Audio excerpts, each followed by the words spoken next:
My name's Idris Price, and you're watching Presspass TV. Hi, and welcome to PressPassTV.com. I'm Morgan Page. Thanks for joining us. Mark Ingram has experienced the ultimate high, winning Super Bowl 25 with the Giants.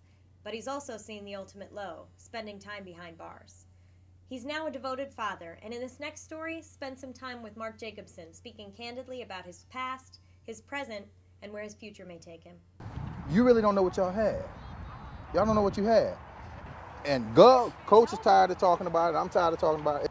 It's y'all team. Y'all got to stay out here and put that work in. It's funny, you know, because I wasn't really highly recruited as a football player. I was recruited as a track, and I played a little basketball, but I injured my knee. And I was going to take a track scholarship and go out to UCLA, but you know, and get far as I could away from my mother. You know? Life has had a funny way of working out for Mark Ingram. The Flint, Michigan native is back home where it all began, but not without making a few stops along the way. Some of them good, some bad. The first courtesy of Bill Parcells. Your heart's beating and the phone rings. And I'm like, oh, this is for you. And I get the phone and say, hello? Ingy? Yeah, how you doing? I said, well, Coach, I'm doing pretty good. He said, you didn't think we were going to pick you, did you? I said, well, you know, Houston said they were going to pick me. They didn't pick me. Chicago said they were going to pick me. They didn't pick me. He said, well, I told you I was going to pick you. So I said, you are? He like, yeah. So when they went up to the podium, they said, with the 28th pick, the New York Giants pick, wide receiver, and I'm still like, Michigan State, I'm like, Mark Ingram, it's a relief. And everybody in the house cheered up, and I mean, it cheered, and you know, the rest is history. 10 NFL seasons and 2 Super Bowls later, Ingram found himself on the outside looking in, and his path began to take a turn thanks to his part in a counterfeiting ring. This wasn't your typical hard luck situation. When I made decisions and I got in trouble, it's because Mark did it. You know what I'm saying? And it's not because of what I saw anybody else doing or anything like that. I'm not that type of person. I bite the bullet because it's what I did. Or what I've done, or something to that nature. But yeah, it can get away from you real quick, Mark. And if you're not careful, and if you don't have any, see, I had a 2-parent home. My father was a minister, and my mother kicked my butt.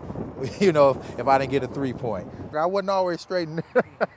I wasn't always straight in there. I was a guy who could find his way to things that you shouldn't have been around. And Mark, I'll go back and I'll say this. And you know, you're responsible for the decisions that you make. And when you come into a situation where you think you have a way of being slick, beating the system, it always comes back to bite you in the butt. And no matter if you think someone's looking or not, if you think you can get away with something, you can only get away with it so long before it comes back to bite you in the butt.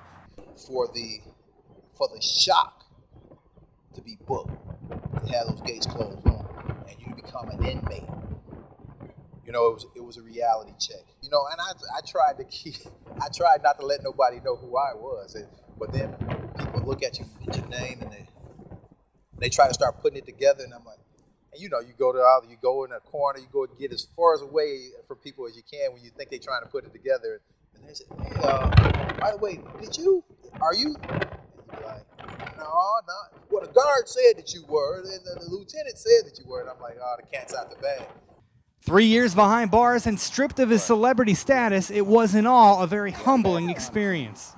The thing that hurt me most is, number one, being away from my family, and number two, the relationships that you thought you had and people that you can count on, they weren't there for you. And like it was like I said, it was a wake-up call. It was a reality check. But then, after all has been said and done, you know who's in your corner, and you know, like I said, what life is about. And it's not about the money. It's not about the fame, and it's not about athletics. It's about family and relationships. See, people see it as a setback, but I grew from that, Mark. And the greatest thing about that, if you tell me, Mark, that was 3 years ago, if you tell me if I could change those 3 years, would I change them? I wouldn't change them, because it helped me grow as a person, it helped me grow as a father, it helped me grow as a husband, and it helped me grow as a humanitarian. Ingram's life lessons have helped him reconnect with his son, Mark Jr. Mark Sr. encourages his son's budding football career and also helps coach his high school track team. Coach Gov over here for Southwestern, you know, I was congratulating him on getting the job. And he said, well, what you doing? I said, you know, I'm working with a few kids, training them and working with them. He said, but what are you doing from 3 to 5? I said, well, you know, nothing. He said, well, good. I'm going to make you my assistant coach. I said, okay. So that's how I got it. That's how I got over here helping the track team. And it's been a blast, man. Different, you know, I see him every day. You know, we get into arguments because we both think we know everything. So, I mean, he's right the majority of the time. They drive you crazy sometimes? Yeah, but I know it's only because he's trying to make me better.